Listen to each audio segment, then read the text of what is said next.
On February 1st, there was drama on the impeachment trial and drama on Brexit. On February 2nd, the Kansas City Chiefs won the Super Bowl, and there was more drama on the impeachment trial. Lastly, China started its lockdown. On February 3rd, reports started to come out on threats to businesses due to COVID-19, and COVID-19 spread after the Chinese New Year. On February 4th, the death toll of the COVID-19 outbreak had officially passed the SARS outbreak, and Pete Buttigieg won the Iowa caucus, as well as some other drama on the Iowa caucus.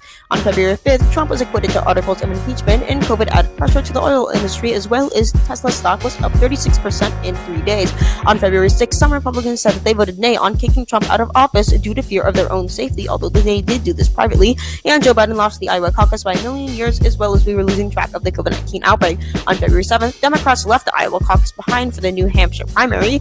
Trump called his opponents evil and corrupt, and Chinese doctors were speechless after COVID-19 accelerated.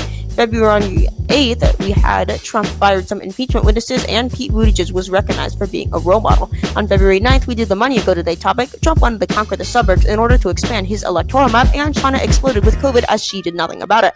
On February 10th, the Iowa caucus became a fiasco for the Democrats. A woman caught COVID, and when her family tried to help her, they all got it as well, and Parasite made a record for being the first movie to win an Oscar not in English. On February 11th, China's economy wasn't doing so well. It was like it was in medieval times. We had very little tests available for COVID-19, and the United States was planning to release a $4.8 trillion relief bill. On February 12th, the headlines were basically the same as February 11th, but Bernie Sanders won the New Hampshire primary, yet not by a lot, and Trump wanted more attention in the election.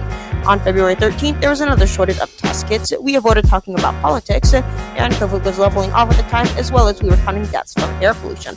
On February 14th, the United States and Iran were having some trouble getting along. China needed more tests, and Trump got money passed from the Pentagon in order to help fund the border wall. On February 15th, Chinese doctors were asking for masks. The United States border agents were increasing, and Nevada caucus was coming up, but it would look different. On February 16th, we did the money go today topic again. Bloomberg planned to spend billions of dollars on his campaign, and there was no wait for testing brain injuries in the army, although they are common.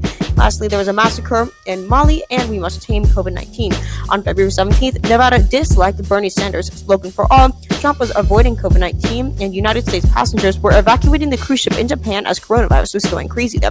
On February 18th, Jeff Bezos committed $10 billion to help fight climate change. Although United States passengers had escaped the COVID cruise ship, the journey home was not fun, and Apple warned of higher costs on businesses due to COVID-19. On February 19th, it was like the end of the world due to COVID-19, and the Boy Scouts were bankrupt. On February 20th, Trump granted 11 criminals clemency, although they were all related.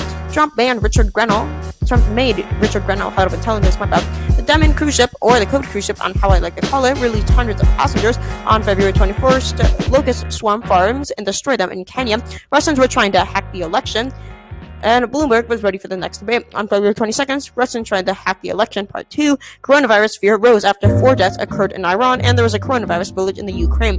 On February 23rd, Bernie Sanders won the Nevada caucus. How a coronavirus ravaged a cruise ship was an article summarizing what happened, and healthcare workers were working together to help fight against COVID-19. On February 24th, Italy exploded with new COVID-19 cases. Bernie Sanders was looking to knock out Joe Biden. Coronavirus ripple effect across Asia, and wildfires in Australia were out, although the climate change disaster was not.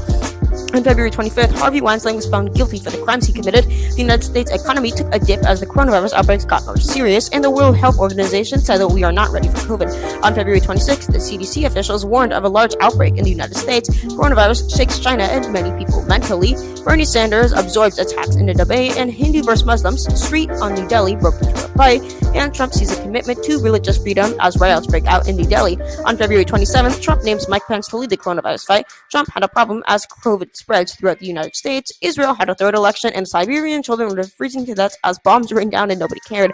On February 28th, COVID drove stocks down. New Delhi counts dead from the riots, and Heathrow expands with an environmental issue. On February 29th, COVID threats to a global economy. Democrats fight over Obama. We didn't really know how many people do have COVID-19. There was unexplained COVID-19 cases in 3 U.S. states, and building the wall is getting confusing and complicated. Well, that's all for the top headlines month in review. I really hope you enjoyed. If you'd like to give us feedback on how you liked it or did not like it, since it's the first of its kind, you can always let us know down in the comments below, or leave a like or dislike. Thanks again. The end. Yes, I did rhyme that.